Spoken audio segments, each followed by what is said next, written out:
as much as some people like laugh at this, these people are athletes. They're sexual athletes. If you as a woman has ever had to do reverse cowgirl for, more than 10 minutes, that is fucking hard. So for those that don't know, never heard of you over here in England. Uh-huh. 2013, it's pretty big for you, isn't it?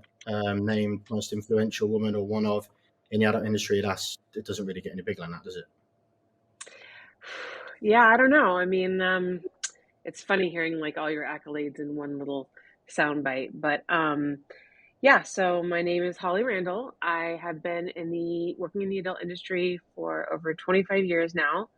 I was kind of raised in the industry, for lack of a better term. My mother's Suze Randall, who's English, and she was kind of like a pioneer for women working behind the camera in the adult industry. And so I started off working for her, and here I am 25 years later. Nice. So reading a bit about you before, I mean, so would you say you kind of ended up in the industry based on your mom? Because I knew you started off to help her out, didn't you? And then Yeah, for sure. I think there's no denying the fact that I probably wouldn't be in the adult industry if it wasn't for my parents. yeah. And so how when you first got involved with your mum, what was the journey, say, from then up to how you ended up getting named one of the most influential people in the industry? So, I started working for my mom when I was 20. This was back in 1998. And the internet was just like kind of becoming a big thing. My mom had launched her website, Suze.net, which was an adult website, featuring only photos at the time because the bandwidth was very expensive and the speed wasn't fast enough for video, right? So photos were the thing, and she was a photographer. So I started working for her, not really thinking that that's where I was going to stay. I thought it was kind of a transitional period for me. Um, and I just found that I liked the environment that my mom had kind of like cultivated over the years. She had been, at that point, she had been working in the adult industry. I mean, I was born when she was working at Hustler magazine. My birth was actually announced in the magazine, which is kind of funny. So she had been working in the adult industry for say like 30 years or something like that, at that point. And so I just really, she was able, especially with the advent of the internet, to be able to shoot whatever she wanted. She had like a mostly female staff. She created this beautiful kind of glamorous content, and we had a lot of creative freedom. I really liked the people in the industry. I liked the models, and I just ended up never leaving. And so I worked for her for probably 8 years or something like that, like slowly learning from her. And she would kind of like feed me shoots. I started shooting, and then I saw that video was really starting to progress. And so I started pushing towards shooting more video, which she really didn't want to do. She was a photographer at art, even though she had shot some movies back in the day. And, like as it happens with family, we just butted heads a lot. And I kind of wanted to move forward with where I saw the technology was going, and she was kind of happy where she was. And so I split off from her, started my own company. I think that was in 2008, and started my own website, started shooting for other companies, and did that for many, many years. And then started a podcast. This is like 5 years ago, I think. And yeah, and then ended up where I am here today. It's been a long journey. Nice. So going back to like when you first started out, then bearing in mind, like yes, say 99.9% of your everyday humans, most mums have like a regular job, like work in a supermarket or sales or something what most people would deem as normal. Mm. Do you think that like with what your mum was doing when you was growing up, was you a little bit like what you doing, or did you just naturally kind of fall? Do you see what I mean? Did you fall into it, or how was Yeah, it first introduced to you what she does? my parents were never ashamed of what they did for a living. And so that didn't translate into, anything about their job. Like, obviously, it was understood that it wasn't appropriate for me to, look at it or view their work when I was a child. My earliest understanding of it was, mommy and daddy make movies and photos for grown-ups and you're not a grown-up. So like this is not for you. And when you're a kid, you don't really care too much about what your parents do for a living, right? Like that's not important or interesting to you. Of course, as I started to get older and hit puberty, it became more interesting to me. But I mean, my parents, really like raised me with so much love and attention. I had such a good childhood. We're still all very close, my siblings as well.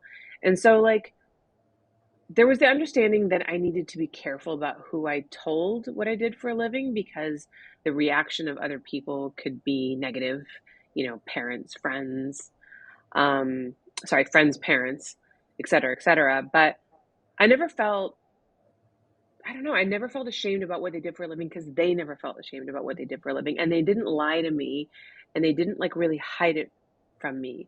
So I wasn't raised with that sense of shame and weirdness around sexuality that so many people are that would cause them to have weird hangups about porn. Yeah, so I guess from a young age, then porn essentially to you was not normalized, but you see, I mean, in regards to or compared to, say, like your everyday kid growing up to a certain extent. Yeah, it was a form of entertainment that was for grown-ups. And obviously, like I said, being an adolescent and being curious, I wanted to look at things that I wasn't old enough to look at. But it's so crazy because, back then, this is the 1980s, right? This is me sneaking into my parents' office and taking like magazines off of the shelf and looking through the magazines secretly. And it was softcore back then because there wasn't any hardcore penetration or anything like that in magazines back in the day because so many different magazines went to different places like Canada, different states that had different requirements, right? So everything was pretty soft core. You didn't start seeing hardcore in magazines until the internet came along and the magazines started to see that they had to compete with what people could get online. So when I'm looking at stuff, I'm looking at like boys and girls post, like the most extreme thing I would be seeing is boys and girls posing together with like a guy with like a semi-flaccid penis, like holding it next to a girl's vagina. You know what I mean? I Yeah. wasn't seeing what kids are seeing these days online. So it was very, very different back then. Um, so yeah, I always try to take that into account when, I talk about growing up with porn kind of like, in the periphery of my, childhood. So would you say from back then to now, obviously because of that evolution of the internet and like you say, youngsters especially these days have access via the internet, and it's a lot more accessible to everybody. Would you say it's got a lot more extreme than what it was back then as well? Oh God, yes. So much more extreme. I mean, you can see almost anything these days, you know. So it's definitely much different. Well, that's the thing. But does it get like is everyone trying to outdo everyone with how extreme they can go? I think that was the case in like the early age of the internet, like the early 2000s. We saw kind of what I call like the porn Olympics. That was around the time that Belladonna stuck a baseball bat up her butt. Keep in mind, it was like, what is it, like the little league baseball bat? So it wasn't like, full league baseball bat. I just got to throw that in there for people, so they understand the size of the bat. But it was stuff like that, right? And like there was just really hardcore stuff, like facial abuse. People were putting out really, really crazy shit. And I think it was kind of like it was sort of a spectacle. It was like a circus, and personally I didn't find anything really sexy about a lot of that stuff. I think it's shifted now. I think that, now people have seen a lot of extreme stuff. That novelty has worn off a little bit. And what we're seeing now, especially with the rise of like OnlyFans and these other platforms, is people are really seeking more of like a personal connection with their favorite stars. So it's diversified a lot. Yeah. So based on that, within regards to how extreme some of these videos are, and the culture of it is of the more extreme the better to get more reach more of a wider audience. Would you say the porn itself kind of ruins relationships based on what these videos can the content can kind of contain?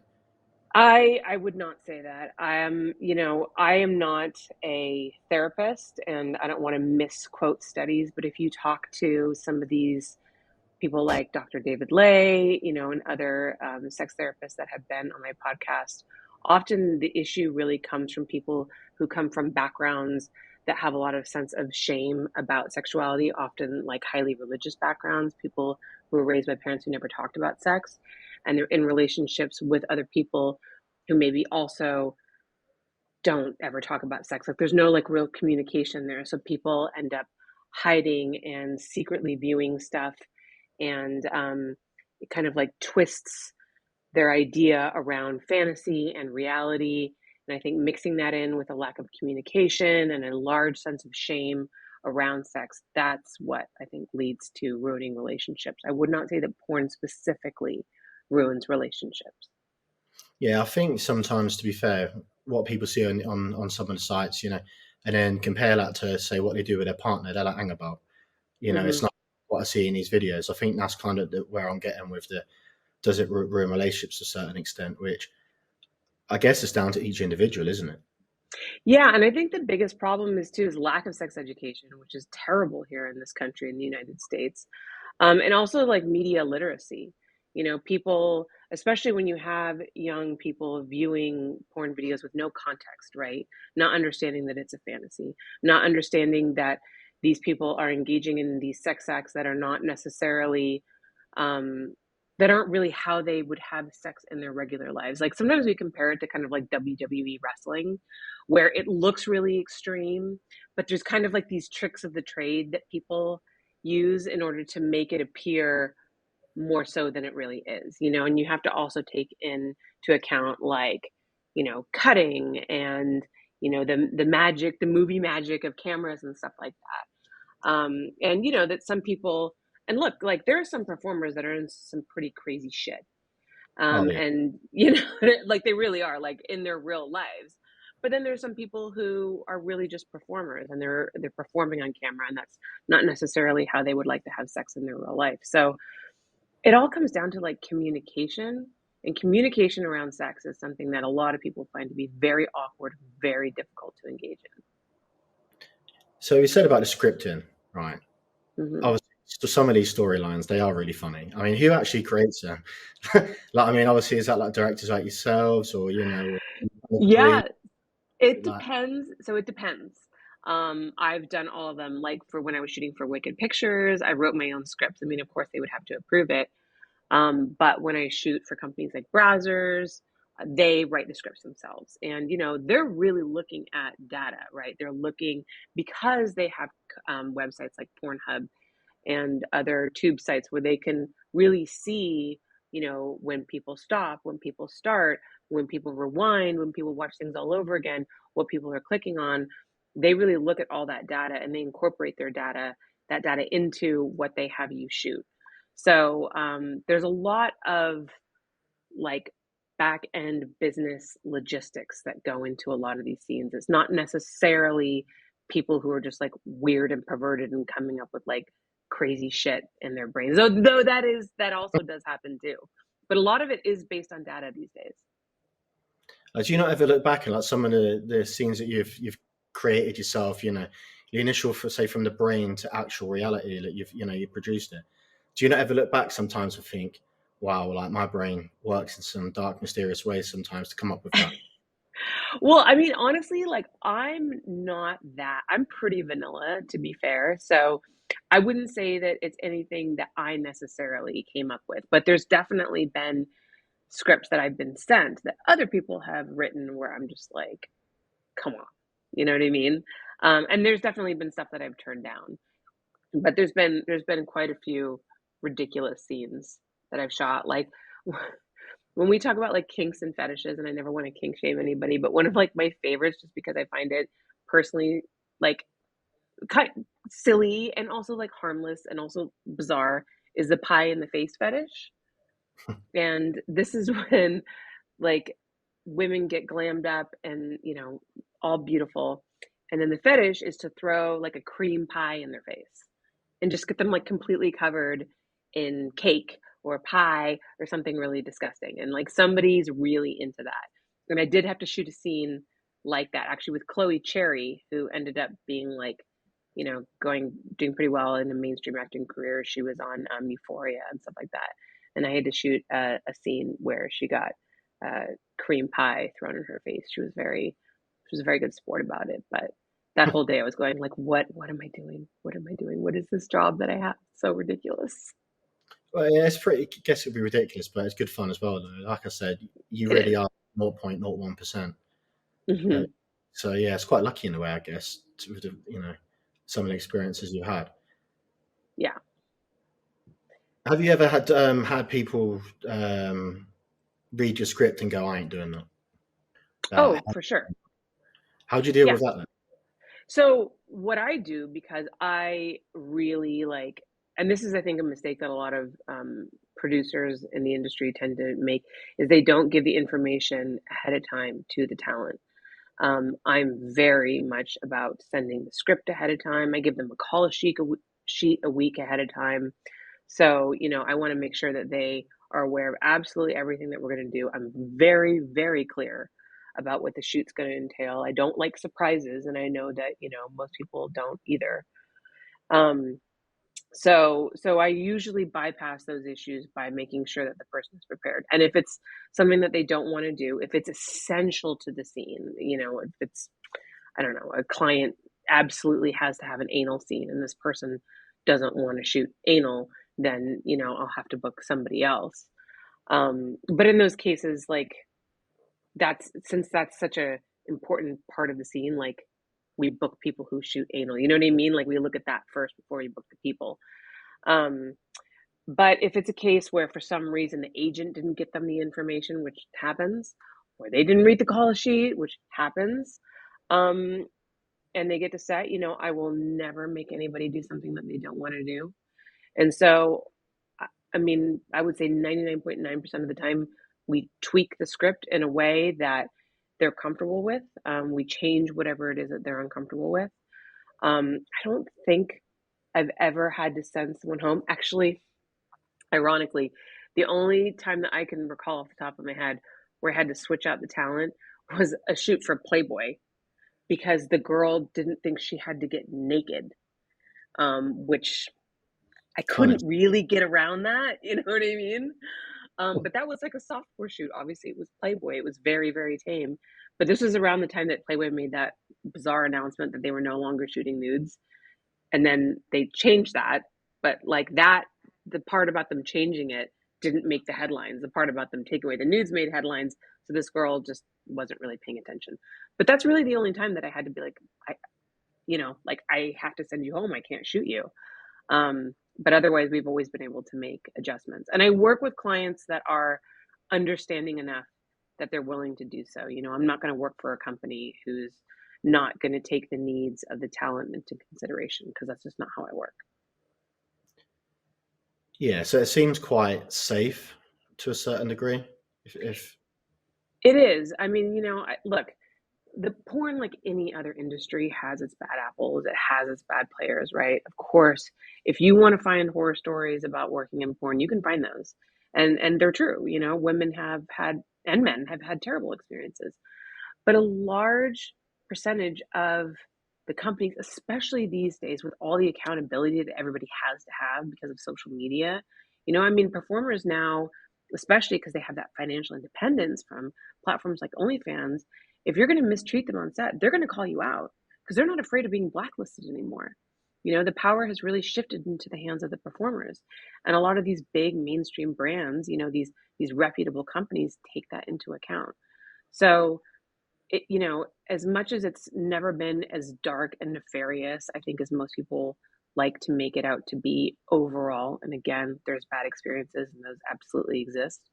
Um, Today's adult industry is the best it's ever been. It's the safest it's ever been. You have the most power than you've ever had. You have the most agency that you've ever had. I've been in this industry, like I said, for 25 years, and it's so different now. yeah, have you ever experienced like actual abuse where you think like, oh, you've gone a bit too far than what was like initially planned and agreed with your scripts beforehand, or? That's a good question. Um, I don't think so because again, like I said, I'm a pretty vanilla like director. I don't shoot anything extreme. All of these companies that have who shoot some pretty extreme scenes sometimes, I just don't work for those people because that's not my style. People don't hire me for that because it doesn't really I'm not really that kind of director. I'm not going to push girls to do, triple anal. I don't really want to shoot triple anal. I don't have anything against it, but it's just not like it's not my jam. So I don't really find myself in those kinds of situations. So you said about booking, like different talents and stuff. How does it work? Like, do you just have like some kind of database where you go, like, oh, I need, say, like an Asian person. I got like 100 names in a database. Hmm. I need to do like a gangbang scene. So here's the people that that like doing that sort of thing. How does it work? Like, how do you go? Oh, I've got to do this scene. Oh, who can I ask to do that? Do you know? So yeah, so agents is generally how it works, right? So most talent has an agent, and there's about five or six like reputable agencies in the adult industry that most of the talent is with, and they book out most of the like the big names. So generally, I will visit those various websites and they'll have, their do's and don'ts listed on each page. So, this girl does anal, this girl doesn't, Um, so that's generally how we find our talent. But also, like, the adult industry is a pretty small community. And I kind of know everybody, especially now with social media really bringing people together. So, if you were to come to me and say like, I really want to shoot like who's a great brunette with big tits to shoot like a really intense anal scene with, I'd be like, Angela White. You know what I mean? Like it would come off the top of my head for the most part. But and again, it depends on the client. Some clients want new girls. Some clients want big established stars. Some clients have contract stars that they want me to shoot. So it just depends. But there's no one database, but there's just various agencies who represent most of the talent. Okay. So in regards to like your specific role, is it quite saturated within the market now with many people like you that are trying to do their own thing, trying to have their own brand, trying to be or create what you have, not necessarily always being able to achieve that. But do you have like a lot more competitors now because of the online scene? I mean, yeah, I would say so. Also, too, like I used to be like the only woman who was doing this. I mean, my mom, I mean, if you want to go back, my mom was really the only woman. And then when I started, I was one of the very few women. And, we're still in the minority in terms of directing, but not nearly as much as it was when I was starting off. Um, a lot of people here's the thing about being like a director in porn. It's not like mainstream where directors are directors and then you have a producer and even the producer has like different jobs. There's like a line producer, there's a story producer, there's all these different things. In porn, if you're the director, you're also the producer, you're also the line producer, you're also the person who handles the finances, you're the accountant, you're often the stylist, sometimes you're the PA. I mean, it's just like you wear so many hats. So there will be people who'll be like, I want to direct porn, and then they'll like get one job and they're like, oh my God, there's so much bullshit paperwork that goes along with this. I gotta start a corporation, I gotta put people on payroll, I gotta get insurance, I gotta get liability insurance and workers' comp insurance. It's like it's so much work that a lot of people are like, you know what, this is not actually all it's cracked out to be. And you don't really get paid that much money for all of that work that you do, especially if performers want to end up being directors because they generally get paid the same or more than the director for their scene. And they're like, wow, it's so much easier for me to just shoot a scene. So I would say, honestly, now, especially now, there's so much production going on. It's actually crazy. It's more so than I've ever seen. There's bigger budgets than there's ever been in porn, and there's like more production companies. And I would say, if anything, companies are kind of starving for more producers like myself who can do all of those things, who are willing to take on the risks, the liability, the insurance, the payroll, all that bullshit, and then also do all the bookings and all the directing and everything like that. So I would say we probably need more of me. So would you say that like producing is more like American or Canadian based as opposed to like rest of the world? Yeah, I mean, you mean like, is there more jobs out here? Yeah, so you know you're saying like the industry needs more producers. I Mm, mean, I can't think of anyone off the top of my head, like say from England that does what you do. Like I'd have to really research that, you know. Whereas you're pretty common knowledge, you know, within the industry of what you know of who you are. So if the industry is that starved the producer, so to speak, or there's that growth there or potential for other people to come in, take off, and grow. hmm Say that unless you're based in America or Canada, you know, or the continent that you are, would it be harder for say someone from England or Australia or you know somewhere else other than the US or you know to do what you've done because they just haven't. Yeah.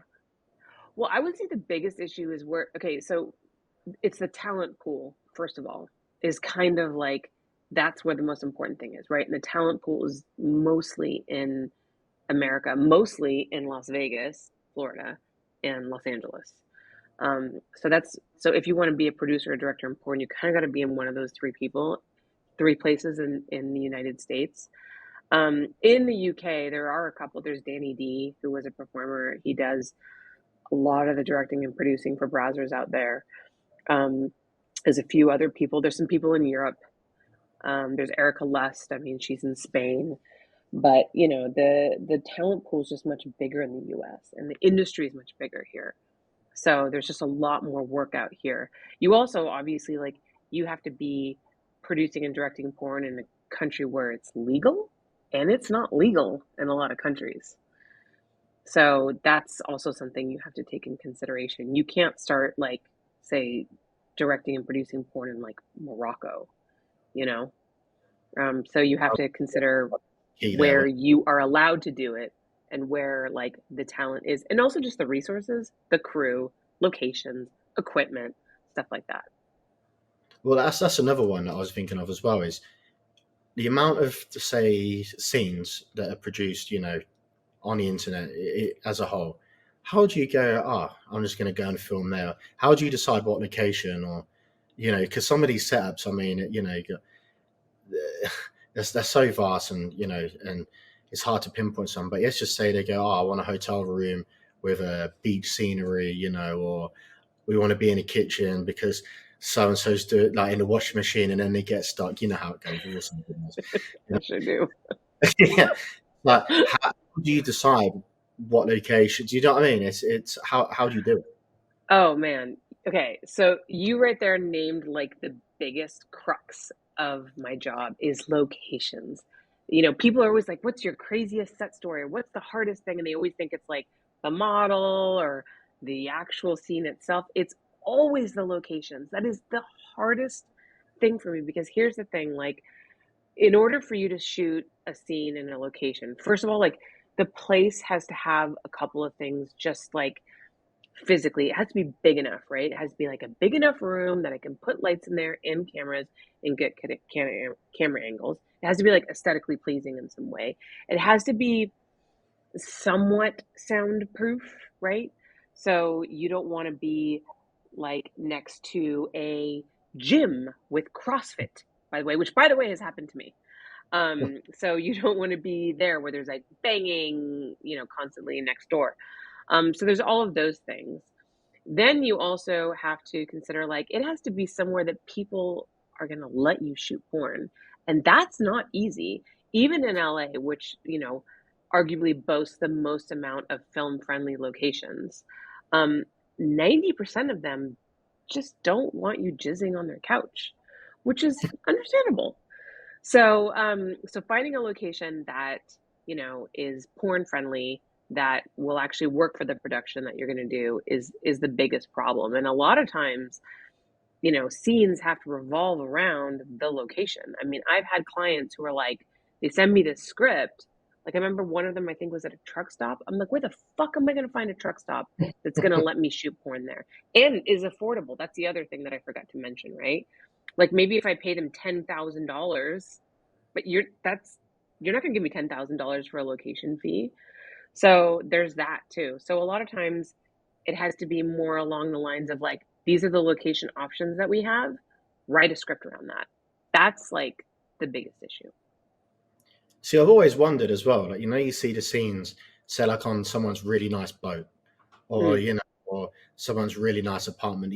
For well, it's just been borrowed to do the scene or whatever. Yeah. And you think, like if that was my boat or my house, I'd be like, absolutely no way. Is two random people making a mess, so to speak, all over my countertop or my washing machine, or that. You know what I mean? It's yeah. It's so I guess it's quite hard. I've always wondered that, so I'm glad you cleared that up. To be fair. Yeah, and you'll find like if you watch a lot of porn, you may start to notice the locations repeat themselves, and that's because there's, only a certain number of locations that are porn friendly. So people shoot at those places a lot and they're reused constantly. So like if you want to get into a pretty lucrative business, you want to move to the San Fernando Valley, buy yourself a nice house with no neighbors, because you don't want neighbor problems. That also happens. Good spacious rooms, good ambient light, rent it out for porn. Make sure you get like waterproof couches. Dude, you can make a killing. See, have you ever had it where like you've picked a location and next thing you know you've got someone banging on the wall like, will you stop doing that? I need to sleep, or Oh, have I? or like they call the police because they think someone's being killed, or Yes. So one of my worst situations I had with the location was I was shooting at this beautiful house in Woodland Hills. It had an indoor pool. It was so nice, super fancy. And the guy who was living there was actually like an NBA player. He played for a small team. Don't ask me who it was because I don't know anything about basketball. But he was an actual like NBA player. And I rented the place on a Friday and a Monday. Came in on Friday with the location agent, met him. He was super nice. He's like, yeah, I'm going out of town for a game, but like, here are the keys. Let yourself in on Monday and you can, shoot here on Monday. We'll settle up with payment later. I'm like, okay, great. So we shoot there Friday, no problem. Come back on Monday. Not only had he let all of his friends party at the house all weekend, so there's just people passed out on all of the couches. There's like cocaine everywhere. There's like empty vodka bottles everywhere. So I have to go like wake up all of these strangers off of the couch who were like passed out and be like, sorry, I gotta shoot a porn here. You have to leave. So that was so awkward. So I finally get everybody out of the house and I start shooting, and all of a sudden I like hear this gasp and I look over and there's a realtor there with like this old Persian couple who are just like, oh, what's going on? And I'm like, who are you? And they're like, who are you? So it turns out the owner of the house was not the NBA player who gave me the key to shoot there on Monday. He was only renting it from the owner, and the owner was showing the house to try to sell it. And this NBA player didn't tell the owner that he'd rented it out for porn shoots. And in fact, when the realtor called the owner, who called this NBA player, the guy denied knowing who I was, how I got in there, and having, any knowledge whatsoever that there was a porn shoot going on in his house. Like I had somehow snuck in there with my crew and my equipment. I was just driving down the street. I was like, oh, that looks like a cool place. Let's just like go in there and shoot a porn with no permission or anything like that. So yeah, so they called the police. I packed up that van faster than I've ever packed up my van in my life. And thank God in LA, the cops take forever to get to your place. So we were gone by the time before they showed up. But yeah, that was and I've had other experiences similar, but that was the worst one. so cocaine. You said about in that thing that brings you on to another question I've been dying to ask. To be honest, Mm. performers and drugs. Mhm. About some of the scenes, especially some of the more like extreme scenes. Mhm. Is it like a common thing where some of the performers, are known to be essentially drugged up so they can get through the scenes, or is that a bit of a myth? I think it's probably it's not as rampant as I think people think it is. People can't imagine that anybody can do some of these scenes and be sober for it, which I understand. And look, like obviously there are performers who will do drugs and who will do drugs to get through a scene. That certainly happens. But I would say that probably more often than not, that's not the case. And the performers who really do well and who really succeed, you think about girls like Angela White, Adriana Chechik, and these girls do extreme stuff. Like they're very conscious about their health, and they are absolutely sober when they do these scenes, because they know that they need to have their wits about them, and they need to be able to focus and perform well because it's important to them. That's their career, and they also genuinely love it. I mean, you know, it's an anomaly that there are people like that who enjoy getting banged by 10 dudes in the butt all at once. But they they're out there and they have found the perfect job for themselves. Well, how do they stumble into this then? I mean, do they just wake up one day and go, "Oh, I just want to get fucked every day and get paid for it," or is there I some mean, kind? isn't that how you wake up every day? Well, yeah, yeah. So I guess what is like their sort of path of progression? Do you just wake up one day and go, "Oh, I want to be a porn star"? Is I it think quite into or? it just depends. I mean, I've interviewed, I'm coming up on my 300th episode. And so I've interviewed, hundreds of people. And I always ask them their origin story. And everybody's story is different. Some people stumble into it. I mean, Adriana Chechik said that she literally like went to a shoot and didn't know it was porn. And then they're like, oh, this is porn. She's like, well, okay, whatever. And I'll give it a shot. Um, Whereas someone like Angela White, grew up always knowing she was a very sexual person, was always interested in performing, you know, graduated top of her class, went to a prestigious university, wrote her thesis paper on human sexuality, and like was very specific about this is what I want to do. And I want to, do this for a living, but I also want to use, my career as a porn star to talk about like, women and sexuality and like fight the stigma and she has a whole agenda. So Sasha Grey was kind of the same, like she came into the industry saying that she wanted to make a lasting impression. She wanted to change people's minds about, what it was to be a porn star. So it's different for everyone. There's definitely a lot of stories of girls who just stumble into it, and then there's stories of girls who grew up wanting to do it and waited till they were 18 and took the leap and found that it was you know, the right path for them. So like when you're interviewing like potential people to like join your scenes and that, do you kind of almost not prejudge, but like have a criteria in your head that they have to match beforehand? So, say if you think someone's a little bit like mentally unstable, and you think that like a career in porn would kind of ruin their life, or they haven't got like the mental capacity to manage that kind of environment on a frequent basis, or it would put them on the wrong path. Would you decline them based on that, or do you kind of have like their best interest initially, or do you just give them a shot and see how it goes? If that makes sense. Yeah, so I mean, I've definitely talked people out of getting into porn. I've had, you know, women come to me and ask me my opinion, and I'm straight with them. I tell them the truth. I go, look, like this could be the best thing you've ever done, or this could be the worst thing you've ever done. It depends on so many things. You need to make sure that you understand that your family will find out. You may end up facing, a life of being stigmatized for what you do. You have to be okay with that. Um, but unfortunately, I don't usually get these girls on their first run. So a lot of times, if I'm shooting somebody, they've already shot many scenes for many other companies. So they've already, you know, dipped their toe in, so to speak.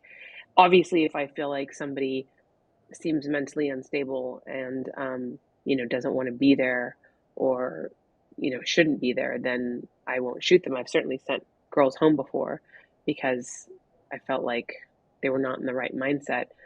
But, usually by that point they've already done several scenes. And so I'm not really like their first introduction to the industry.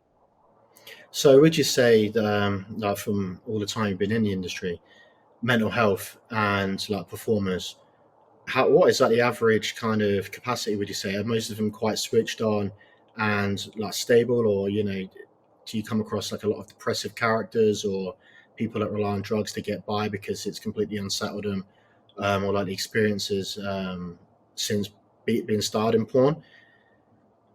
I mean, I think like again, like anything, it's kind of like a mixed bag.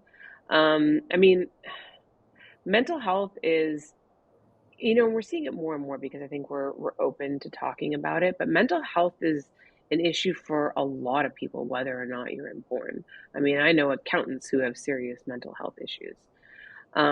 So for some people, the porn industry is a blessing for that. I think it was Lena Paul actually was talking about how for her the porn industry was a great place for someone who had who was experiencing, different kinds of mental health issues because she was able to really create her own schedule, step back when she needed to. It wasn't like a 9 to 5 where like you had to go to work every single day. If you needed to take a break, you could. You had control over, what you did.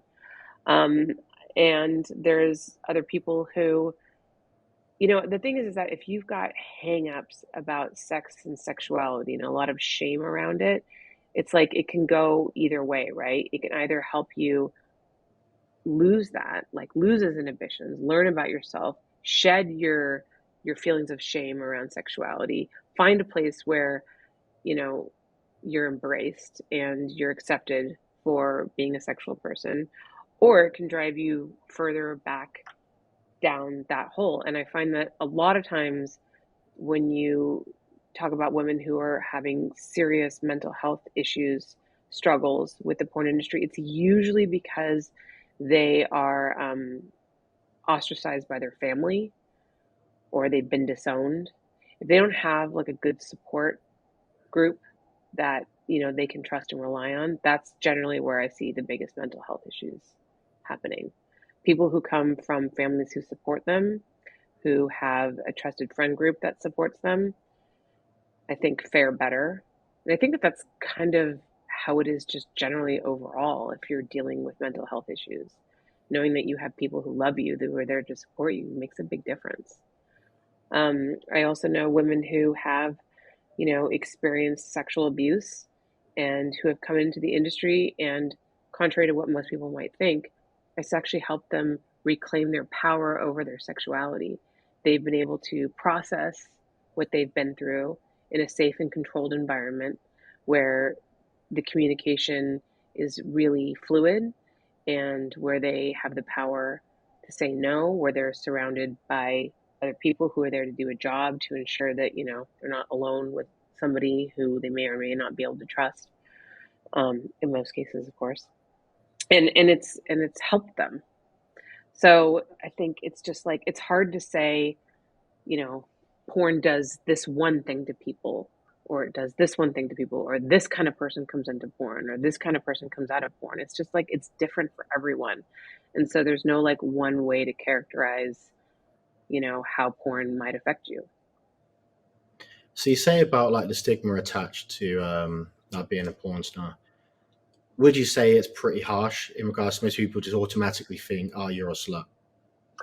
Yeah, I mean, I would say, if anything, like the most damaging thing probably about working in the porn industry is not even necessarily the work itself, but the stigma that you face by doing the work, the way that people treat you, how difficult it can be to, have a serious relationship with somebody because they have issues with you having had sex on camera with other people, which again is like understandable. Some people can handle that, some people can't. So, yeah, I would say that the stigma is the biggest problem. And that's, something that I've tried to fight against by starting my podcast, is to show the world that, like, these are human beings, these are people, these are wonderfully bright, vibrant, intelligent, funny, creative people. And, the porn industry, for all of its problems, and it certainly has them, is not like this evil, nefarious industry that's just like churns, out women and just destroys people's lives, and actually can have the opposite effect. So, and I think it's changing. I mean, studies have shown that younger people have a better view of porn and are less judgmental against it. And I think also, with again, women and sorry, I always say women, but I mean women and men having um, more financial independence, being able to create more of their own content, own their own content because of these other platforms. It's really given them a lot of power and agency, and that I think has been incredibly helpful and has also cultivated like a better working environment because brands treat performers better, performers have more say, and it's just an overall better place to be. So would you say that, like in regards to like the stigma again, once you've done it once, are you then branded, as like a dumb slut that is only good for being fucked in the nicest possible sense, So like, say if because you're plastered on the internet, say if you, "Oh, I don't want to do this anymore. I want to go and get I don't know, a job as like a scientist or whatever it is you studied at college, to progress. Are you kind of stuck in that world there? Once you enter it, you ain't getting out, or is I it quite? mean, it depends again, right? I would say that probably most of the time people struggle to get out of the adult industry. A great example was this woman named Nicole who was only in a handful of scenes, and she was in porn for like a year, and she ended up leaving. She ended up going to school to become a nurse. Uh, they found out what she did at her school, and she got like pushed out of her program. She actually ended up suing the university and winning for discrimination. And so, in cases like that, I get so frustrated because people say, like, oh, why don't you go out and get a real job? And then these people go out and they try to get a real job, and like they can't. So I always find that to be really unfortunate. And I do know a lot of performers who have struggled with it. I also know performers who've been very successful at, you know, transitioning out of the industry. I know a few performers who are now realtors, like successful realtors, and their porn past is behind them. And you can look at other people like Lisa Ann's a great example of how she's been able to move on from porn star. She's now like a sports personality, you know, and she has her own podcast and she's like traveling the world. And Sasha Grey is another great example. She's now a popular Twitch streamer and has a popular YouTube channel, and she's a DJ. And so it's definitely not impossible. And I think it's becoming more possible because creators have access to, their own personal streams of revenue. They don't have to rely on brands anymore. But yeah, it's an uphill battle. So that's, why I always tell people, if you think about getting in the porn industry, like really consider it and consider, how it could interfere with your future if you wanted to end up doing something else with your life. But it's not impossible. Would you say it's easier for women to progress in porn though than males? So that all depends. You see, progress in porn or get out of porn? To like progress in porn, because like you usually see like the impression I get, and I might be wrong, but it seems more of like a male consumer product. Mm, All yeah. men born in women, Yeah, and no, for sure. yeah. For sure. Though if you're a gay male porn star, you can make quite a bit of money. There's a lot of money in that side of the industry. But it depends. So if you're a good male performer, if you're a solid male performer, if you can do your job well, which a lot of guys can't because it is a very difficult job, you can have a much longer career and you can have a much more solid career because good male performers are hard to come by. So if you can do your job well, if women like working with you, if you can stay fit and healthy and, basically have sex with someone for 2 hours and come on command, you can have a much longer career. And almost because you're not the focus of the scene, right? Like women can kind of, I guess, be overshot.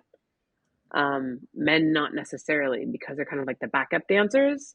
So they can have a much longer career because we always need good, solid male talent. So based on like you say, like males are more like backup dancers in a Hmm. certain context, is the pay for women a lot more than men then? It Because the women, is. yeah. It is. Though some of the higher, like the really big male talent, get paid a lot more. And again, like it's different. I mean, there's some male talent that are like have reached extraordinary levels of fame. I mean, Rocco Siffredi is a good example. Um, Johnny Sins has become like enormously popular as like an internet sensation. Manuel Ferrara, Kieran Lee. So, some of these guys have become, kind of like legends in their own right. So again, it just depends. Yeah, Johnny Sins, he's the doctor guy, isn't he? That's what he's famous for. He's famous for having like played every single kind of character, and that's because he worked for Brazzers so much. Because Brazzers has all these like kind of ridiculous scenarios. But yeah, no, Johnny's become kind of like a pop culture phenomenon, and like the nicest guy too. Like it couldn't have happened to a nicer person. Do you think it kind of opens up avenues for like actual acting as well, though? Like, have you ever heard of people that are in like the porn world, and then some like movie directors have gone, "Oh, he'd be quite good in my set," and then they Mm. end up and transitioning over. Is there anyone that's actually done that, or?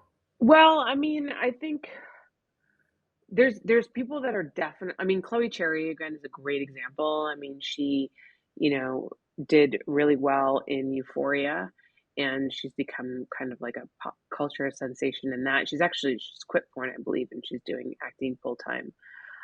But in terms of like getting to the top and winning an Oscar, not not yet.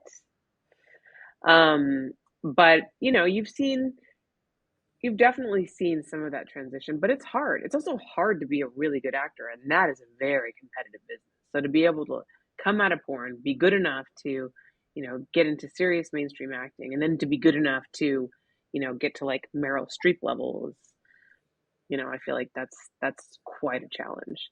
So I would say that it's not we don't see like a ton of people becoming big mainstream actors. But there's been a few that have definitely like broken through. I would say actually the best example of that, and people never talk about this because she's not big in Hollywood, she's big in Bollywood, is Sunny Leone. So Sunny Leone was a performer. I actually did her very first adult shoot back in the day. And she became like a penthouse pet, and then she went on to create her own company, and she shot like Boy Girl with her husband, and she became a pretty popular porn star. And she's 100% Indian. And then she went on the Indian show Big Brother, and then she just blew up over there. And she's a huge star in India. I mean, if you look her on Instagram, she's got like, I don't know, the same amount of followers as the Kardashians. It's crazy.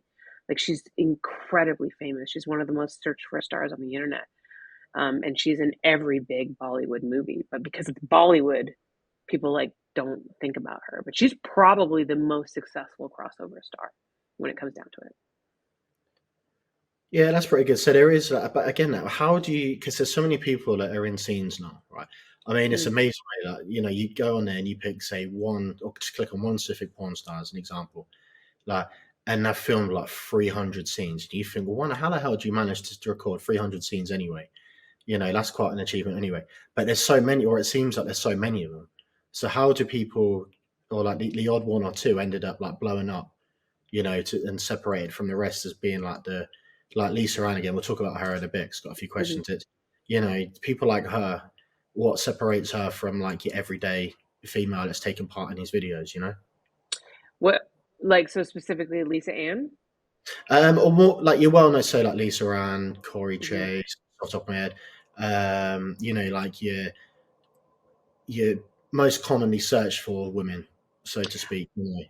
I would say like an incredible work ethic. I mean, Lisa Ann has an incredible work ethic, and she is like one of the most organized people I know. Lisa Ann's actually a good friend of mine, and I'm always like so impressed by all of these like life hacks that she just has, like just with life. And I always told her she's got to write a book, because like a book specifically for like how to be a porn star. Like she has the whole system on how to do everything, and she's just really smart, and she really sees it as a business, and she sees it as a career. She's not just in it to like show up to a scene, make a couple bucks and then get out. Like she thinks about, where's my longevity in here? How does this benefit me long term?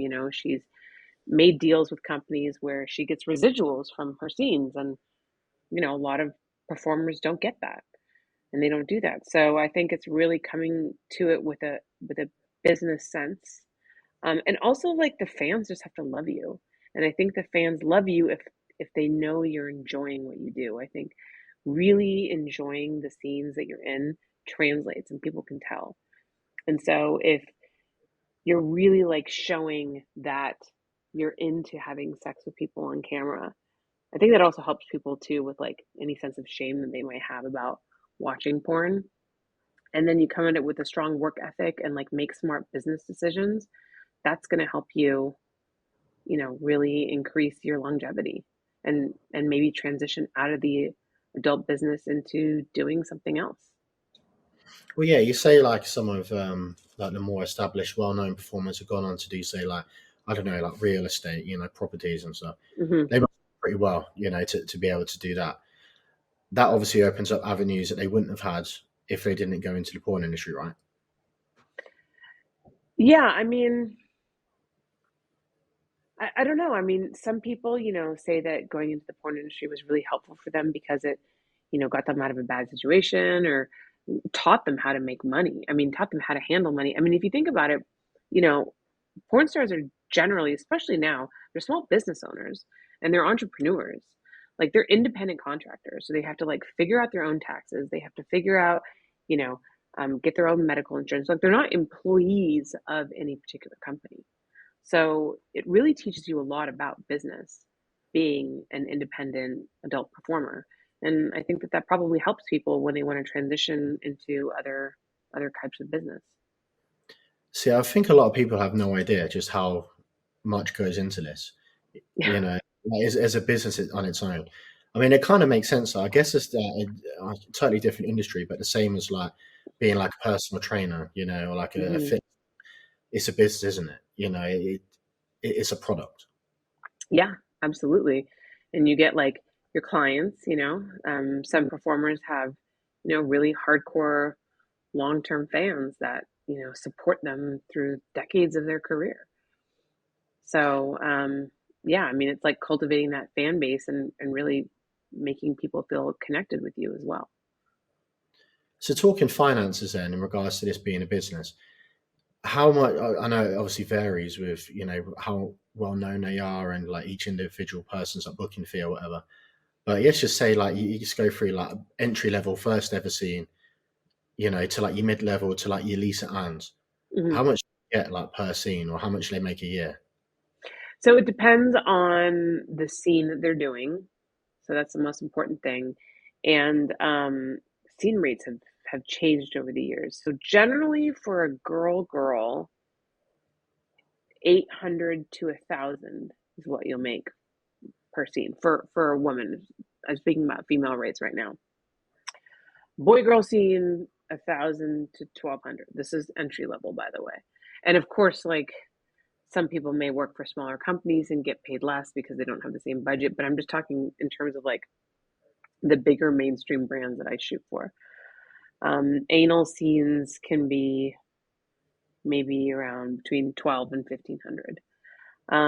And then, if you go up, if you're kind of like a mid level performer, you probably make the high end of those rates that I just said. So maybe like 1,200 for a boy girl scene, or 1,500 actually, 1,500 probably for a boy girl scene.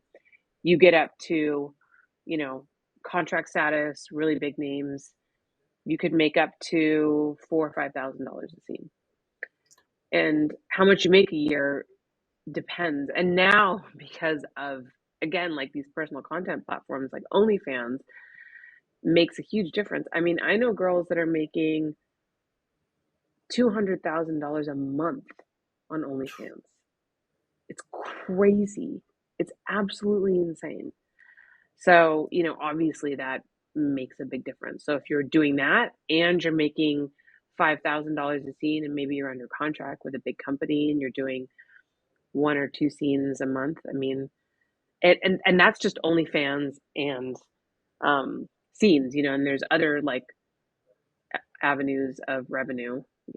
Social media pays actually surprisingly. Some girls have other. I mean, I know a lot of performers who've invested in other companies. Abigail Mack is somebody who invests in other companies, real estate stuff like that. So if you're smart with your money, these girls do really really well.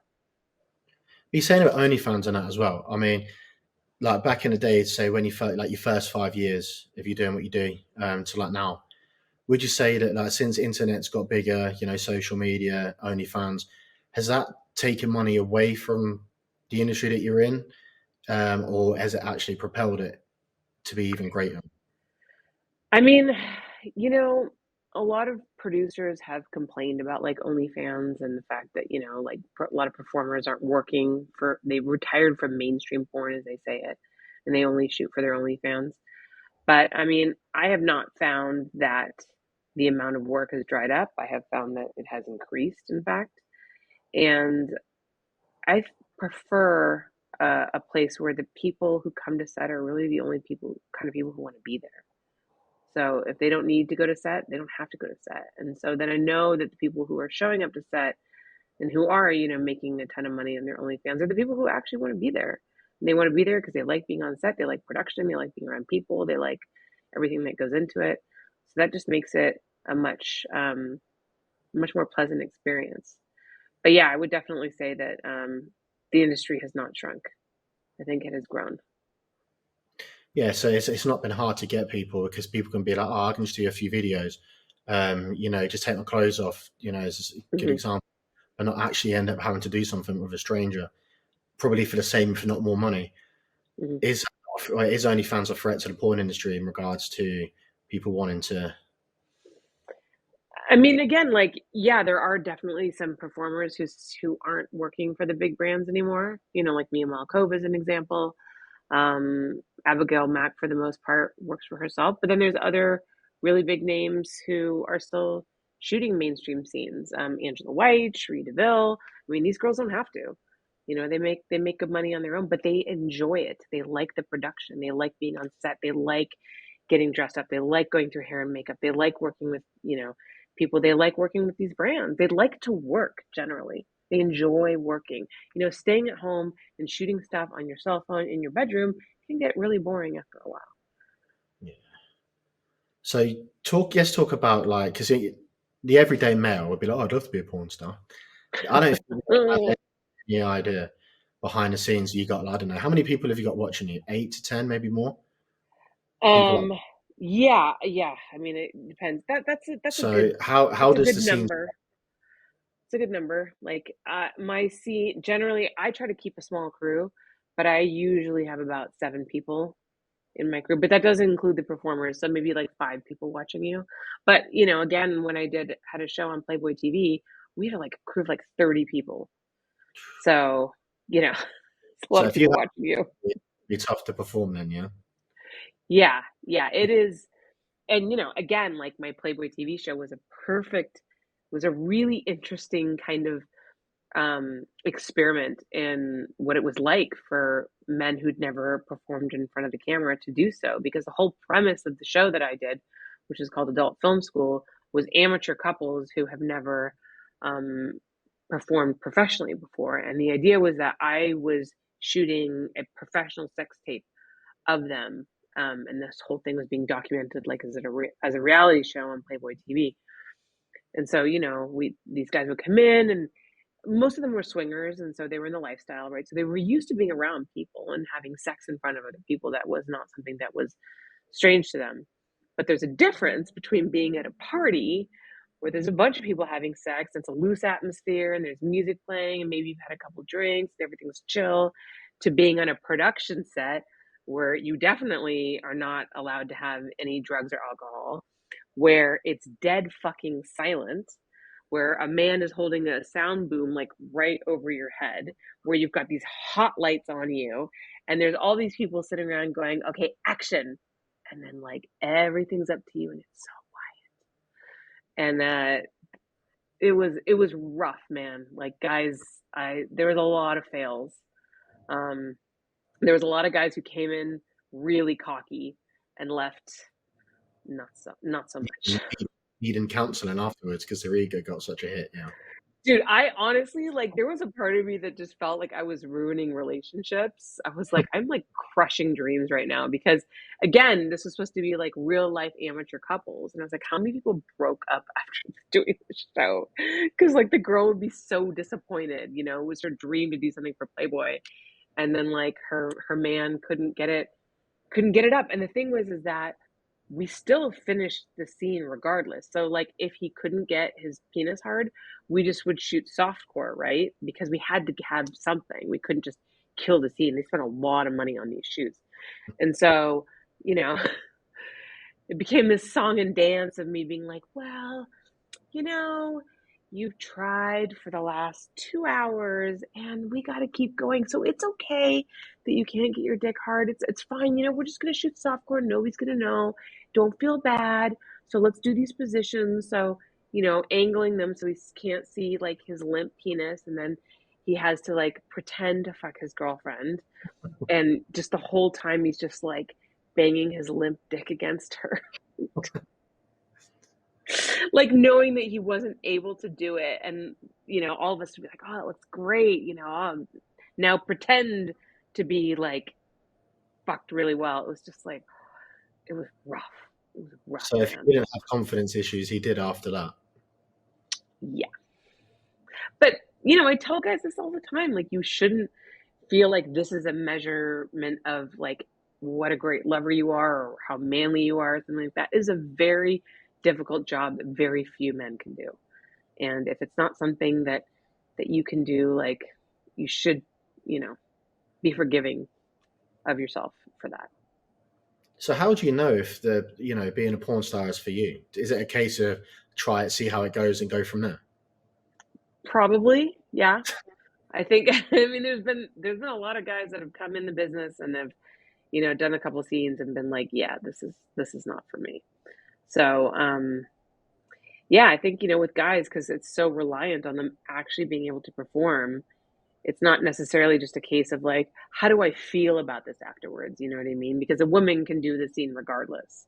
But for men, they really like, the proof is in the pudding.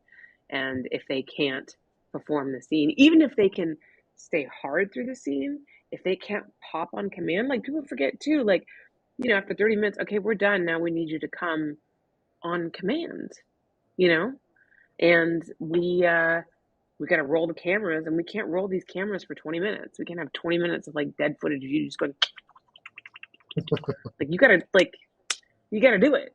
And then like the longer you take, the weight, of like the time, and everybody's like, oh, how long is this gonna take? And the cameraman can't like put down the camera for a second to like take a break because you might come then, and then he misses the cum shot. It's a lot of pressure.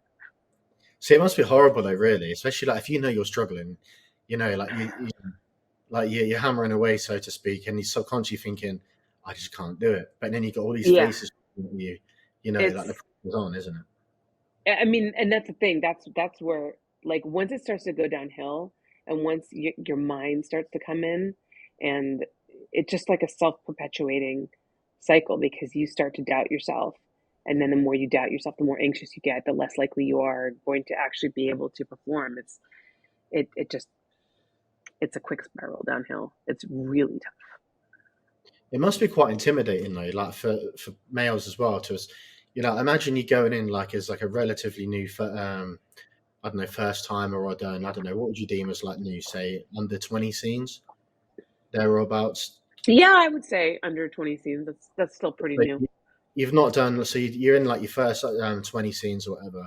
You walk in and like bang, there's like someone established, I don't know, like Lisa on, and you Hmm. must be like, as great as that would be, thinking, yeah, I can't wait.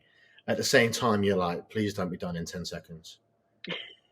So this is why most guys, when they first come into the industry, if you're lucky enough to get an agent who's going to give you a shot, they're usually not going to book you for a one-on-one scene.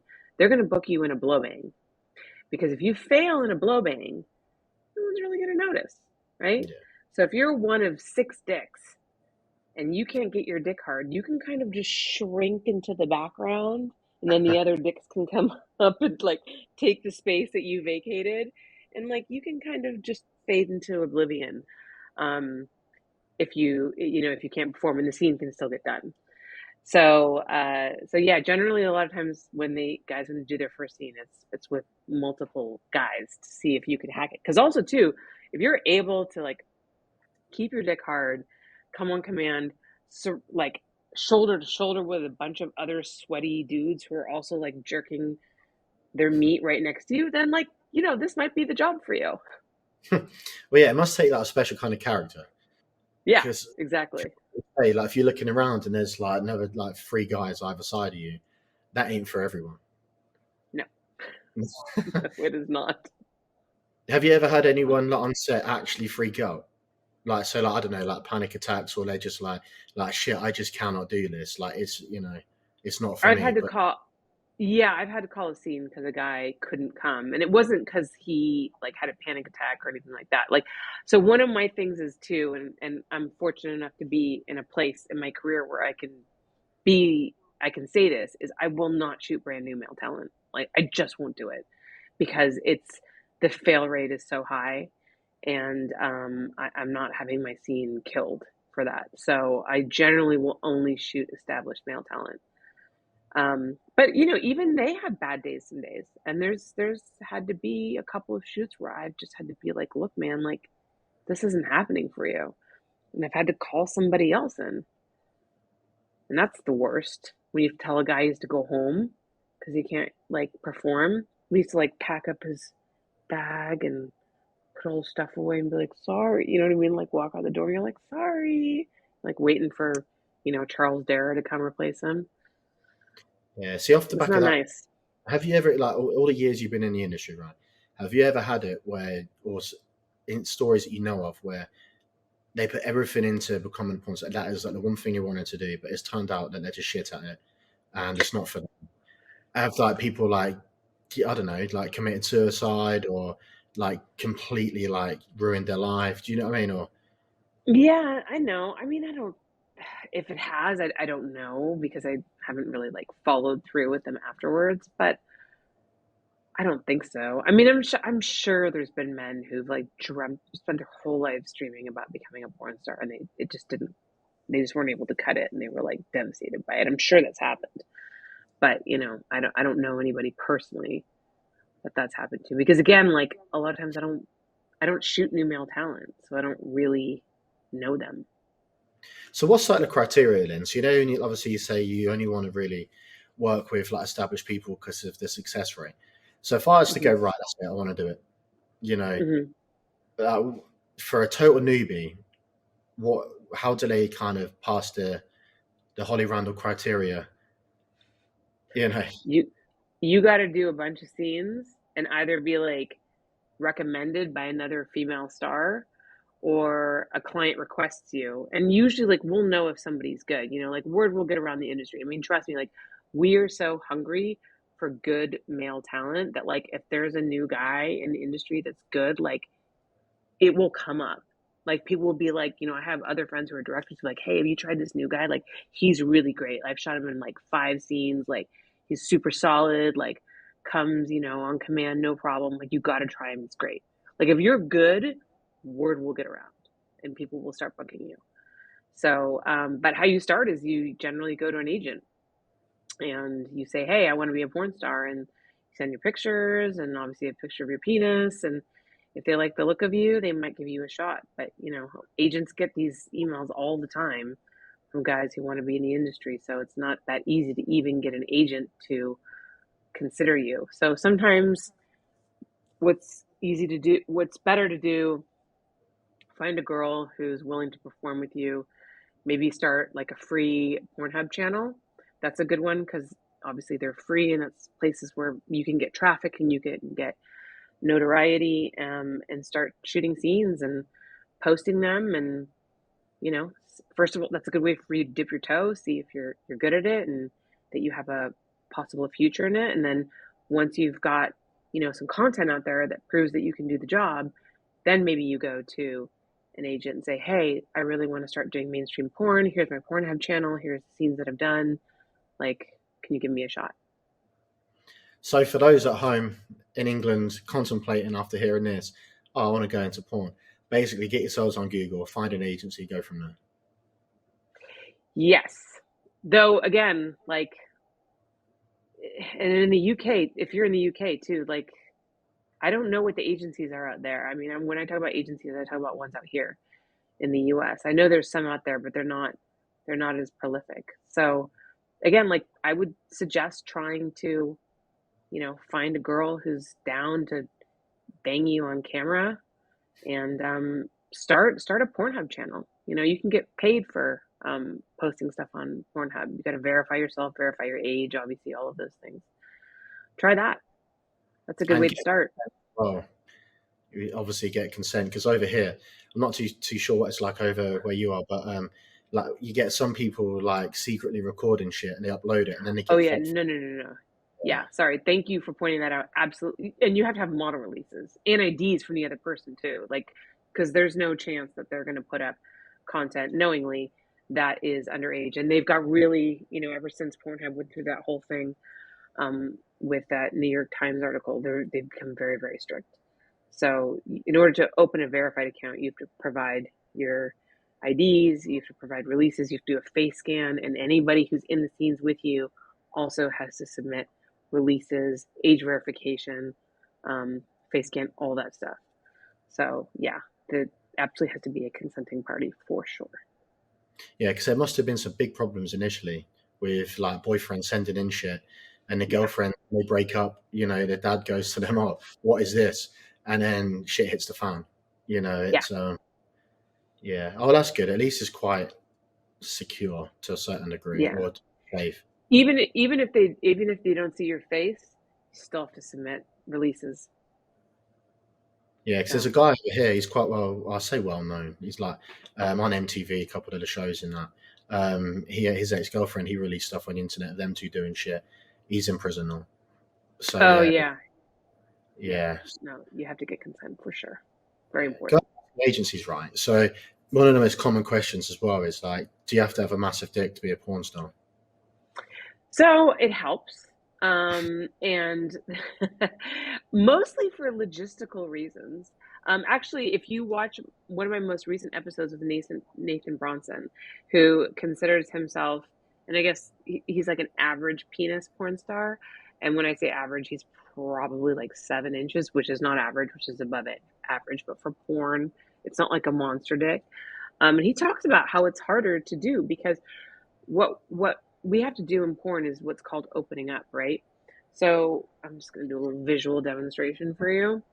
So your penis has to be long enough that we see the penetration, right? Don't forget there's ass cheeks here too, which might be covering a little bit of the penetration. That we can see the penetration and see the movement going in and out without the dick popping out all the time. And both performers have to kind of open up their hips to the camera so you can see the penetration. So the penis can't keep popping out while that happens. So the longer the penis is, the easier it is to get that penetration without the dick popping out, and the easier it is to light and get the camera angles that you need to see what you're trying to film. Also, obviously, like porn is, a fantasy. It's a caricature of real life. So bigger is generally better, bigger boobs, bigger butt, bigger dick. So what would you say? So two questions then. So what would you say is the average dick size, In like generic, porn, everyday life, and then so to make those at home feel better about themselves, I believe 5.5 inches is the average, like across the board. and then In porn, average size is probably between 7 and 8. you get those very strange ones that are like 10 plus, yeah. Yeah, Or- yeah, and then almost- you get like the monster dicks, like the dreads and stuff like that. And those are Have you you ever ain't had it? coming near me with one of those.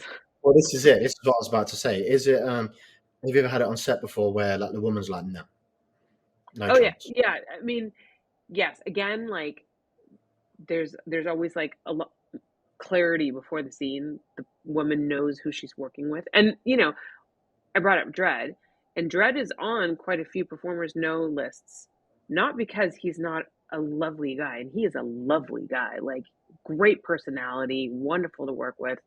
But he's got a huge penis, and some women just don't feel like that they can take that, and that it would be too much for them, and it might be painful, and so they won't work with him, only because his penis is too big. So it can be a hindrance at times. Yeah, I guess on paper you'd think, oh, it sounds like a good problem to have, but it sounds like more of a problem than anything else. Yeah, I don't think it's as wonderful as it sounds. Yeah, good, Most good. women prefer the boyfriend penis, that like that kind of more everyday. Dread is maybe like a once in a while special like birthday dick, but like not an everyday. So basically, when she says to you, "Oh, it's not the biggest I've ever had, but it feels the best," that sort of Yes. criteria. Yes. Yeah. Would you say some kind of there's pressures in the porn industry for performers to look a certain way. So what I'm getting at with this is, say like males, for example, is there a pressure for them to look a certain way in regards to physique or like athletic ability or I mean, I think for sure there's definitely like, I mean, look, it is as much people as some people like laugh at this. These people are athletes. They're sexual athletes. If you've ever tried to have sex with somebody for an hour in all kinds of uncomfortable positions, in uncomfortable places, maybe it's really hot, maybe it's really cold. I mean, if you as a woman has ever had to do reverse cowgirl for, more than 10 minutes, that is fucking hard. The men often, you see them throwing these women around, lifting them up. Like that takes a lot of strength. So generally, you have to be pretty fit, especially as a guy, in order to be able to perform in these scenes. But we've seen so much more diversity come into the industry, and being more widely accepted, especially with like the big brands. So we've seen a lot of like plus size women, being featured on sites like Browsers, which wouldn't have happened 10 years ago, and just coming out of kind of like this niche, you know, very like smaller kind of kink specific sites and being featured alongside like the regular, what we would have considered like mainstream porn stars. So I think that the we're embracing. I mean, I think females specifically more so, body diversity in women, just because at least on our side of the industry, in the straight porn industry, quote unquote, because that's the main focus of the scenes, right? Is what the women look like. So, but we're seeing a lot more diversity there. But I mean, you're on camera, right? So people have to find you attractive, whatever that means. So, yeah, there's definitely like a physical aspect to it. Like you have to present yourself a certain way and be attractive. And that doesn't necessarily mean that you have to be super skinny. Like I said, there's a lot more diversity in body types and stuff like that. But there's definitely like an emphasis on appearance. I mean, you are on camera.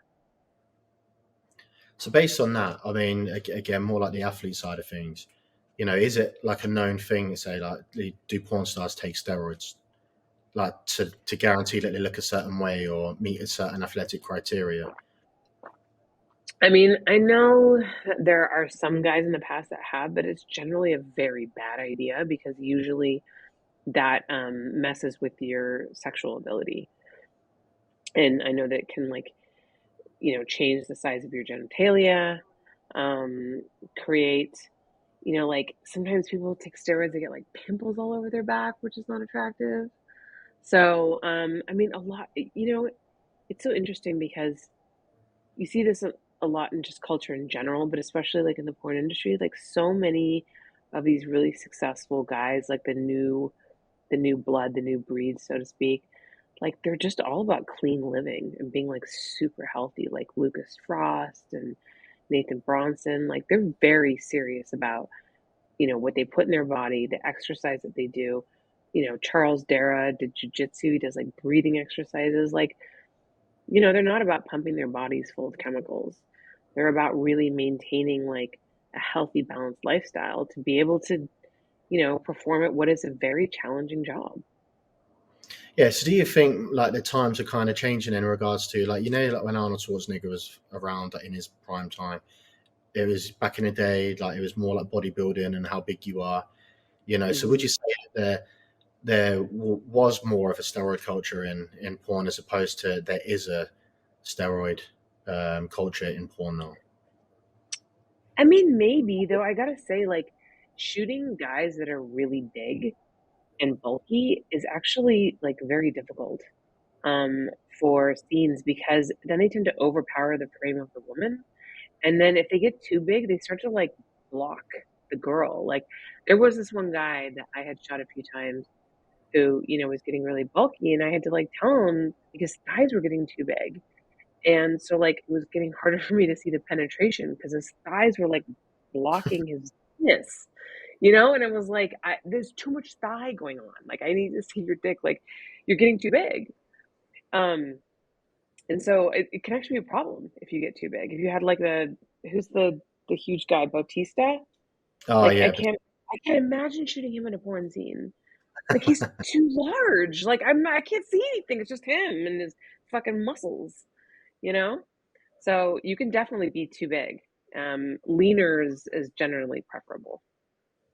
yeah. I think that's kind of the trends now, anyway, isn't it? It's more like back in the day again, like I was referring to, more like bodybuilding, bigger the better.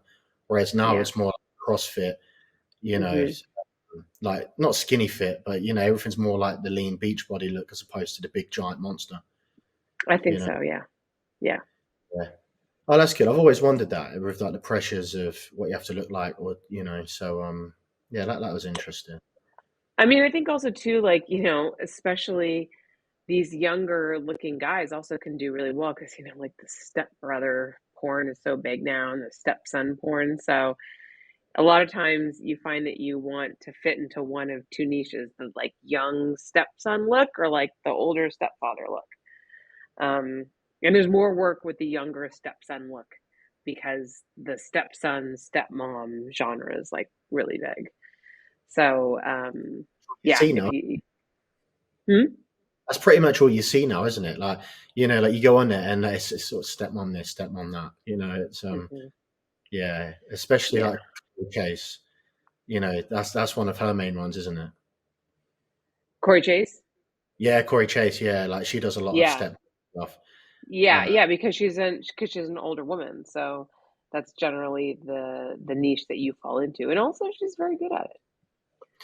So What would you say is like the most popular category then? Is it more like the meal thing or? I believe that the last time I heard, because Pornhub releases like their top categories every year, and I think MILF was at the top of it. Might have been, or it might have been lesbian. I'm not sure, but MILF is definitely up there, and it's so interesting because back when I started in the industry, like to get scenes as an like once you were past the age of like 27, it was like your career was like done. You know what I mean? And now, like, women are getting into the industry in their 40s and 50s sometimes, and they're doing incredibly well. I mean, the MILF mature woman category has just exploded. I would say that's probably one of the bigger ones for sure. Yeah, so so going back to what the characters of the porn stars are like, as a person in general. You know, would you say that most of them have like daddy issues? Are they like a little bit crazy to begin with, or because the misconception, I guess, the everyday public will have is like you have to be crazy to want to be nailed on camera in front of 10 to 15 people, or somebody's actually quite intelligent people. Oh my gosh, so many of them are so intelligent. I mean, if you ever have a conversation with like Alina Paul or Akira Noir, these are some incredibly bright women. And I mean, first of all, like who doesn't have daddy issues? And I think it's less about like who wants to be railed on camera by 10 guys, but like who can take the stigma that they're going to face for the rest of their lives. Like who can handle that kind of scrutiny, who can handle the possible fallout from making that choice. I think it's that more so than like wanting to actually have sex on camera because there's a lot of like female exhibitionists out there who really like the idea of being watched, um, and having sex with a lot of other basically professionals in a safe environment, but they're not willing to face the wrath of their family, being disowned, being ostracized by their friends, their community, and stuff like that. So I think that's probably the biggest obstacle rather than whether or not they actually like want to be a sexually expressive and free person. Yeah, I guess that makes sense before, but I think again, it's like lack of education with to the everyday public of what the porn world's actually like. There's a lot more Yeah. to it, like I said about it's not just a case of open your legs, get hammered, see you later, bye. There's a lot of planning, logistics, directing, safety. People have Yeah. no idea. Yeah. I mean, logistics, like try planning a gangbang if you want to fucking deal with logistics. Like that is so much work. It's funny, I interviewed somebody about doing a I forget what it was. Was it a 50 guy bukkake or 100 guy gangbang or something like that? And my first question was not, how could you do that? How could you have sex with so many people at once? It was like, where did everyone park? Who handled all the paperwork? Oh my God. Like, what about crafty? Did you did you get a bunch of like individual water bottles or like, the trash? Like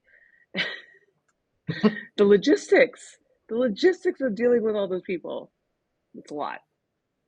So you said gangbangs, right? So what's it like filming a gangbang? So I have only filmed three, well, maybe two and a half gangbangs in my time, and all of them were commissioned specifically by the woman in the gangbang. She was creating a scene for herself that she was going to own. One of them was Joanna Angel, and she was the half one because I only photographed the gangbang. I didn't actually film it. The second one was Riley Reid, and the third one was Lisa Ann. And it was a lot of fun because in those cases, they hired like the top tier male talent. So it's all I know everyone, right? So like I've worked with all of these guys and like I generally love like all of the people in the industry. Like there's very few performers that I don't like. I really do genuinely enjoy the company of almost all of them. So and I'm a very straight woman who I like men. I like the company of men. So like, hanging out with like 10 hot guys all day, like that's so much fun to me. I love that shit. It was great when we did Lisa Ann's one. I got to like she wanted them all oiled up, so I get to like oil them all up because like she was in makeup and stuff. So I'm like, I'll oil them up. Like, you know what I mean? And we're all joking and having fun. Um, yeah, it was a blast. And because, the women commissioned these scenes. They were obviously into it. They were obviously down for it. They were in charge. They were calling the shots. So there was, in no way did anybody feel victimized or, abused or anything like that. Like it was a lot of fun. And if you watch gangbangs, like taking a step back, like behind the cameras. It's such an interesting thing because it really is a dance. And what's more important than the women liking all of the guys that she's having sex with is the guys liking each other, right? Because they're the one choreographing the scene. So they have to all get along and they have to all like kind of be in sync with each other. And so if you take that step back, you see them, one guy will be in and he'll be looking around for like the next guy who's ready because, maybe this guy over here is still trying to like get his edge a little bit more. And he'll be like, okay, you ready? He'll be like, yeah. Like, okay, come on in. But you don't see those head nods or anything like that because you zoomed in on the girl and the penetration. But it's really interesting to watch because they all really like signal each other. And then you've got like the one guy who's usually the anchor if it's like a double penetration. So the anchor is generally the guy who might be underneath the girl. He's not doing a lot of the moving. He's kind of like holding her, anchoring her, right, with his penis in her butthole or her vagina, whichever one it is. And then the other guys are coming around and taking turns in the other hole. So like, and that has to be a specifically strong and particular performer because he's not really getting as much of the stimulation, right? He's kind of just holding her in place while these other guys are going at it. So there's a lot to it. Um, but yeah, I mean, they're generally like the ones that I've shot. Like, I had a lot of fun. They were a blast. I really enjoyed it. Did you not ever think like, what the hell am I doing here? Man, I've been in this industry for so long. I don't have those thoughts anymore. I was more like, oh God, I'm so excited to be here. Like a couple of my male assistants were maybe like, oh God, this is like not necessarily fun for me, but for me, like I loved it. I fed off the energy. Like I said, like all the guys that are on set, I know them all really well. I enjoy their company. It was just I had fun. Would you ever do porn yourself, or is it kind of you've got your role, that's what you'll stick to, like that's what you're known for, so there's no real reason for you to? I don't think I would ever do porn myself. And honestly, for the very specific reason that like I just don't feel comfortable having sex on camera. Like I don't even want to film myself having sex on camera for my own enjoyment. Like I don't like to watch myself have sex. Like for me, it's not a turn on. I'm not an exhibitionist in that way. I really like to be behind the camera. And I think I also like, to kind of be in that place of like controlling the shots, and producing everything. I don't, yeah, and just like there's a part of me that's like too shy for So what's like the maddest ever scene you've ever done? that. Like, if you had to, Man, that is hard to say. I mean, the gangbangs are probably pretty intense just because it's a lot of people. I mean, I've definitely had like movies that were really hard to shoot just because like the scenes themselves are really challenging and there was just a lot of logistical challenges. But in terms of like mad, like crazy, I don't know. I mean, most of them are pretty normal, like day to day, nothing different, but some of them are pretty wild. Actually, okay. So this isn't the maddest, but just trying to think of like something recent. I shot a three-girl scene for Twisties with Cherie DeVille, Scarlett, I'm blanking on her last name because she's new, and Luna Star. And it was a squirting scene, which is always so much fun because it's so much cleanup. And I'm always worried, and I'm shooting on location, and I'm always worried, I don't want to ruin the guy's mattress, right? Like, so I brought like all of these like pee pads that you use for dogs and like put them like over the mattress because I can't put plastic because you hear the plastic. So I put those and then I put like sheets over it. And and they want this really crazy, like insane, end of squirt scenario, which I'm thinking like I'm not gonna get this. The girl's supposed to squirt across the room, and I'm like, this isn't gonna happen. This is crazy. And Luna Star is the girl, and she's like, no, I think I can do it. And I'm like, okay. And so we're filming it, and fucking, dude, she squirts so far across the room. She hits my cameraman, totally drenches him, gets it right in the middle of the lens, which actually worked out perfectly because you see like the squirt hit the lens and then like drip down. Um, it's like it was just such a crazy high energy scene, and it was just so much fun. And we just got like we went above and beyond what they wanted for the shot, and I wasn't sure that we were going to be able to do it. And my cameraman has been working in the industry for so long. Like he was so happy. He was like covered in squirt, and he was so happy he got the shot. He was just like grinning, like like it was just so funny because you think like most guys who get like covered in squirt in a scene, would be like, oh God, and all pissed off. But he was just grinning ear to ear, and I don't know. It was just a really good vibe. It was a very fun scene. yeah, I bet it was all fun and games until he got home and told the missus what happened. I don't think there is a missus, so Ah, it was. yeah, I think it he was okay. And you know what? Like a lot of these guys who've been in the industry as long as he has, he's been in like longer than me. I think. Whoever they're with is gonna understand. yeah. Like they had a good day at work. So, So who's your favorite person you've ever worked with? oh my God, that's such a hard question to answer because I really do love them all. It is, I mean, I could give you like my top 10 and I would still leave out like 20 women that I adore. Um, so that's just like kind of an impossible question. But I mean, if I could give you a couple of names, I would say like Cherie DeVille, who's one of my really good friends, and I just love her because she's like, type A personality like me. She's always on time. She's super organized. She's really on top of things. Um, she's also an incredible performer and such an amazing dirty talker. The things that come out of her mouth just like never fail to shock me.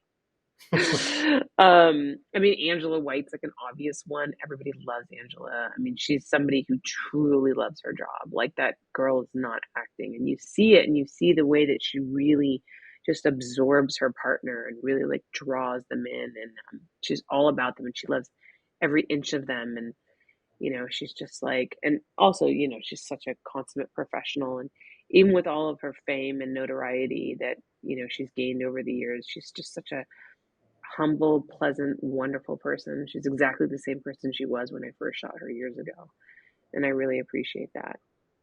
But I mean, I could go on. Like, I have so many favorites. It would be easier for me to name the people that I don't like, which I'm not going to do. So don't ask me. But I really love working with almost everybody that I get the privilege to work with. So one of the burning questions I've always thought of when you think of like the porn stars and that, a lot of them are like married. How do you get around that? I mean, so it depends. Some of them are married to other people in the industry, right? So they understand. Some of them are married to other people who, you know, just really see it as a job and don't care that they're having sex with other people for a living because they understand the difference between love and intimacy and like sex for a living. But, I mean, based on the various interviews I've had with people, like it's tough. Dating is one of the hardest things when it comes to being in the adult industry. Um, it's one of the biggest setbacks because a lot of people, have a hard time dating somebody who has sex with other people for a living, which is, again, totally understandable. I'm not going to fault those people for not accepting that. So it's tough. Yeah, I can imagine. Got three names for you, just from Okay. preference. Lisa Ann, what's she like as a person? Not just to I work love with, but outside of it. I love Lisa. I mean, Lisa and I have been friends for a long time. My mom did some of her very first shoots, so I've known her since I was a kid, I guess, basically. She's just a consummate professional, really, smart, really organized. I'm always like inspired every time I see her, or spend time with her. I'm always like inspired by her, just her work ethic and, also like her constant, she's always striving to like grow as a person too, which I really admire. Um, and, she's just so like, she's just so independent and strong. And I really love that about her. Corey Chase. Corey Chase is great. I mean, to be honest, I don't know her incredibly well. I interviewed her once for my podcast and I shot her once for a scene. Um, but, she was awesome. Again, like consummate professional, very smart, um, really interesting person. So, yeah, I mean, I enjoyed the small amount of time that I spent with her. I liked her a lot. Last name I got for you, Elsa Jean. I love Elsa. I love Elsa because she's just not what you would expect. She looks so innocent and she's got this soft, like, kind of lilting voice and she seems so sweet. But like the things that come out of that girl's mouth, they're just like, they always surprise you, you know what I mean? And she's got a great sense of humor, which I think a lot of people don't realize. And if you follow her on Twitter, you might like read her tweets and be like, this girl's crazy, but she's actually just very funny. And she has a very dry sense of humor. And she's also really sweet. And yeah, I love Elsa. She's great. She's a lot of fun. Yeah, yeah. I've always wondered, like when you see them like doing their little scenes, you think, oh, I wonder what they're actually like as your everyday people. So yeah, Yeah. that's cool to know. From your experience, there's another thing I thought of as well. Have you ever attracted like not well stalkers or crazy people or like weird people that you kind of worried about? You think, whoa, like Yeah, I had one. I mean, honestly, not that many. Um, I've had a couple of people who got a little bit weird on me, but nothing like I've never had like anybody show up to my house or anything like that. I did have one guy a long time ago who, um, this is kind of the beginning of my career too. So I think I was more receptive to him than I would be now. Like I now really kind of try to establish boundaries with fans because I don't want to give them the wrong idea. And he somehow got my phone number and he called me and he wanted to come visit me and stay with me, which I was like, absolutely not. And then he told me he was dying and that it was his like last wish to come and meet me. His like, you know, make a wish. And I was like, I'm very sorry that you're dying, but no. And he got really angry and aggressive about that. And then he ended up showing up at my studio, actually. And thankfully, he came on a weekend, and I don't shoot on the weekends. But he showed up at my studio and called me and was like, "Hey, I'm outside your studio. Like, hopefully you show up soon. Can't wait to meet you." And I didn't get this because this is before cell phones. So I didn't get this on my answering machine until the following week when I was back at the studio. And by then, he'd already flown home. But that was a little bit scary. But that's probably like, that's the worst case scenario that I've ever had. Um, and then and then and then he was like, "Oh, well, I guess I'll die now and you don't care about me and I'm just going to die." And it's like, "Oh, I'm very sorry." And then of course, 6 months later, he like emails me again. He's like, "Hey, how you doing?" I'm like, "Oh, you're not dead? I thought you were Yeah, dying. What happened?" So, yeah, you don't bullet with that one, I think. yeah. Yeah, definitely. All right, last question I've got for you. What advice would you give to someone like everyday life, or your non-porn star person dealing with mental health struggles? What advice would you give them to try and overcome it? I mean, I would say, first of all, don't be ashamed to talk about it. Everybody has mental health struggles, and I think we're only finally starting to like identify that now. Um, Try to get help, whether or not that means finding a community of people who are also, dealing with what you're dealing with, who understand what you're going through, or a mental health professional, or both. I would say definitely seek help. There's a lot of resources out there where, you can find help for free or for, a cheaper price. I know that in the adult industry, we have something called Pineapple Support, which is our mental health resource. And it's a organization that, basically we donate money to in the adult industry, and then other people, you have to be in the industry to actually access it, but you can access mental health services through that. And I know a lot of performers who see therapists through that, and they say that it's helped tremendously. And just recognize that facts aren't feelings, and the way that you feel doesn't necessarily reflect like the facts of your life, and how your brain can really play some crazy tricks on you. I mean, I'm a recovering alcoholic. I'll have 5 years of sobriety in 2 weeks. And, I went through some really dark times. And being on the other side of it has given me a lot of compassion for mental health and for other people who are dealing with things, because the brain is powerful and it can really talk you into some really awful situations and, a lot of non-truths. And so, you know there's help out there. There's other people out there that are dealing with what you're dealing with, and the internet is a great resource to find other people who understand what you're experiencing, and you are not alone. Yeah, you're not alone. Exactly right. I appreciate that. Thank you. Can't thank you enough for nearly 2 hours of your time now. So You're I've welcome. enjoyed every minute. It's been really nice meeting you. Yeah, you too.